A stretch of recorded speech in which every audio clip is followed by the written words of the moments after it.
Hello दोस्तों, welcome back. एक बार फिर से खुशामदीद है आप तमाम लोगों का हमारे इस यूट्यूब चैनल के अंदर। आइए दोस्तों, बात करेंगे इस वीडियो के अंदर एक अहम अपडेट देना है, और वो अपडेट जो है वो बहुत ही ख़ास इसलिए भी है क्योंकि इस महीने के अंत में अगले 2 दिनों के अंदर जो है AIMIM के उम्मीदवार जो है मैदान के अंदर होंगे, और 2 दिन के अंदर 3 अलग अलग जगहों पर 3 अलग अलग प्रदेशों के अंदर जो है AIMIM के उम्मीदवारों पर लोग जो है वोट कर सकेंगे।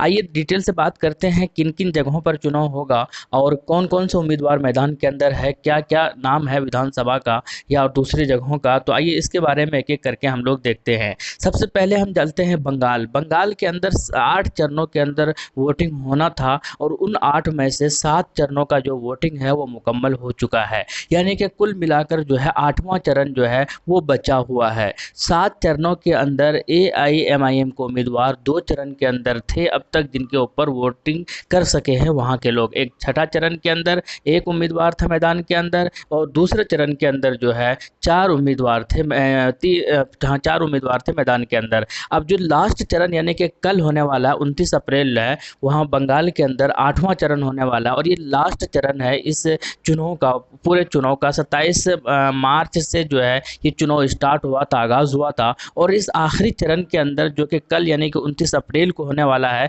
इस आखिरी चरण के अंदर जो है 2 जगहों पर जो है वहाँ पर 2 उम्मीदवार मैदान के अंदर होंगे। और कौन कौन से है वो जगह है, एक जालंगी है और एक जो है वो भरतपुर है। जालंगी से अगर बात की जाए तो AIMIM ने जो है वो जमन साहब को टिकट दिया था, और इसी तरीके से भरतपुर की अगर बात की जाए तो सज्जाद साहब जो है वो मैदान के अंदर है, AIMIM को रिप्रेजेंट कर रहे हैं। तो कुल मिलाकर कल जो 29 तारीख है, बंगाल के अंदर जो है लास्ट चरण है, उसके अंदर 2 उम्मीदवार मैदान के अंदर है। ये बात भी आपको समझ में आ गई होंगी। इसके अलावा दोस्तों चलते हैं थोड़ा सा हम लोग उत्तर प्रदेश की ओर। उत्तर प्रदेश के अंदर आपको याद होगा कि पंचायत चुनाव चल रहा है, और वहाँ पर भी 4 चरणों के अंदर चुनाव होना था, और 3 चरणों का जो चुनाव है वो मुकम्मल हो चुका है, और आखिरी चरण का जो चुनाव है वो कल होना है। कल जो कि 29 अप्रैल है और कल ही होना है। कल 29 अप्रैल को 17 जिलों के अंदर जो है वहाँ पर उत्तर प्रदेश के अंदर चुनाव होगा, जैसे कि बुलंदशहर है, हापुड़ है, संभल है, शहजादपुर है, अलीगढ़ है, मथुरा है,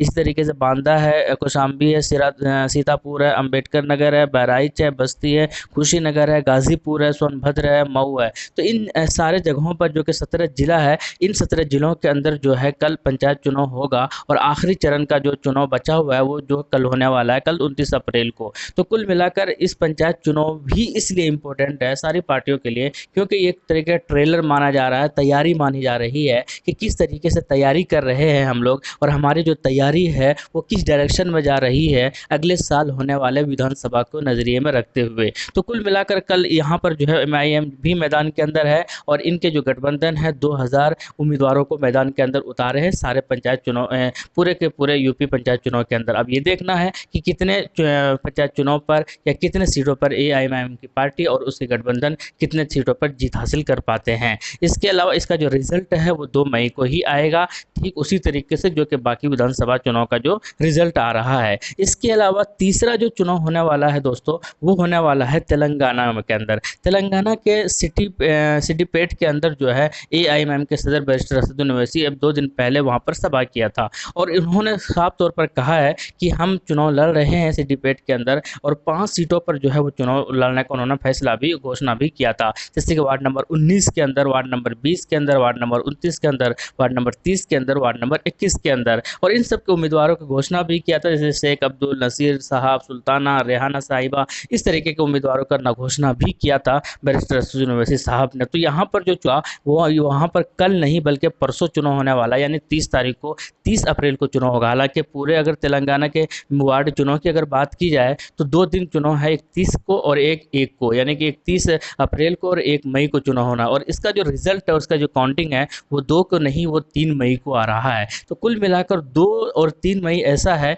जो कि पूरे देश की नज़रें जो है काउंटिंग पर टिकी रहेंगी। 5-5 विधानसभा चुनाव का जो है वहाँ पर रिजल्ट आ रहा है उसी दिन, और ये देखना होगा कि इस 5 राज्य के अंदर जो है किसकी किसकी सरकार बनती है। सब किसी की निगाह जो है इन्हीं रिजल्ट और काउंटिंग पर टिकी रहेंगी। इसके अलावा जो कई जगहों पर उपचुनाव में बहुत सारी पार्टियां भाग लिए हैं, जैसे कि झारखंड के अंदर मधुपुर, इसी तरीके से कर्नाटक के अंदर बसव कल्याण, इस तरीके से हर राज्य के अंदर जो उपचुनाव हुआ है उसका भी रिजल्ट जो है वो 2 मई को ही आ रहा है। यूपी पंचायत चुनाव का भी रिजल्ट जो है वो 2 मई को ही आ रहा है। अब ये देखना होगा कि एआईएमआईएम की पार्टी किस तरीके से प्रदर्शन करती है, ये तो 2 मई को ही पता चलेगा दोस्तों। और जो है दूसरी पार्टियां किससे किसकी सरकार बनती है, असम के अंदर किसकी सरकार बनती है, तेलंगाना में किसकी सरकार जो है, तमिलनाडु में किसकी सरकार बनती है, केरल में किसकी बनती है, वेस्ट बंगाल में किसकी बनती है और पुडुचेरी में किसकी बनती है, ये आने वाले वक्त में पता चल जाएगा। लेकिन उम्मीद यही है कि एक बेहतर फैसला करेगी जनता,